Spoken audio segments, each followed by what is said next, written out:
సింహాచలం దేవస్థానంలో ఒక 28 సంవత్సరాల అమ్మాయి గెడ్డం ఉమ్మగారు ఆమెని ఏ ఏ ప్రాథమిక ప్రకారం మీరు ఆ ట్రస్ట్ బోర్డులో 100% అనర్హురాలు. ఆ ట్రస్ట్ బోర్డులోకి ఎలాగ వేసారు?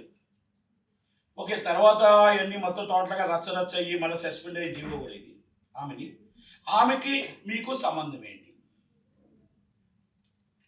ఇది ఎందుకు నేను అడిగానంటే ఇవి నాకు ఎవరో తెలియదు, నేను ఎవరో తెలియదు కాదు. నేను అడిగిన ప్రశ్న ఏంటంటే శాంతి గారికి ఎంత నిజమో ఆమెది అంతే నిజం.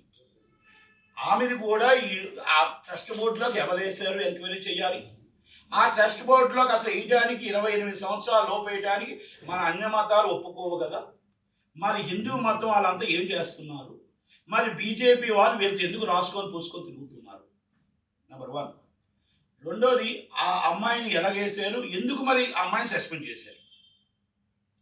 ఆ ట్రస్ట్ బోర్డు నుంచి ఎందుకు సస్పెండ్ చేశారు అనర్హురాలుగా?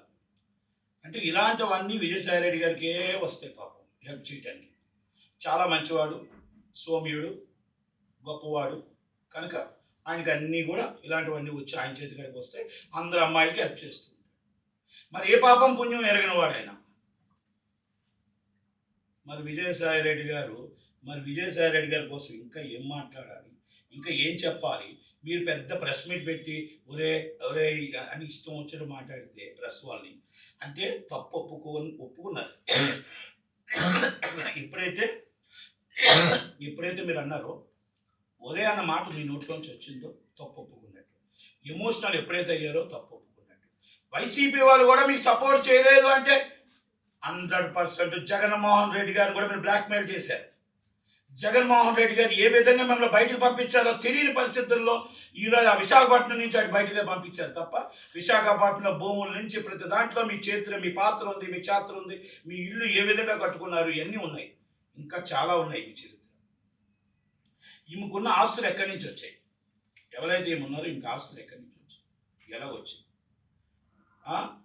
BMW X5 ఎలాగొచ్చాయి? ఇవన్నీ నేను ఎందుకు అడుగుతున్నానంటే పూర్తిగా ఎంక్వైరీ చేయండి. కొత్త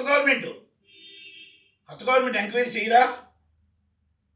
విజయసాయి గారు చాలా మంచివాడు, సౌమ్యుడు. అలాంటిది ఆయన మీద అబండాలు వేస్తున్నప్పుడు ఎంక్వైరీ చేయండి. ఎంక్వైరీ చేసి మరి ఏం జరిగింది, ఎక్కడ జరిగింది, మరి ఎవరు తప్పులు చేస్తున్నారు, ఎవరు తప్పు సమాచారం ఇస్తున్నారు అనేది ఒక్కసారి తెలుసుకుంటారు. అది అందుకనే విజయసాయి రెడ్డి గారు అన్న ఆయన రాజ్యసభ సభ్యుడి కంటే కాకముందు ఒక ఆడిటర్గా ఆయన తిమింగలు బమ్మిని బిమ్మం చేయొచ్చు, బిమ్మిని బమ్మిని చేయొచ్చు. ఇలాంటి వ్యక్తి జగన్మోహన్ రెడ్డి గారు మంచి వ్యక్తి, మంచి వాడు. చెడు దారిలో నడిపించిందే ఈయన కనుక ఈయన దారిలో ఆయన నడిచాడు కాబట్టి ఆయన దగ్గర గిఫ్ట్లో పెట్టుకున్నాడు. బస్.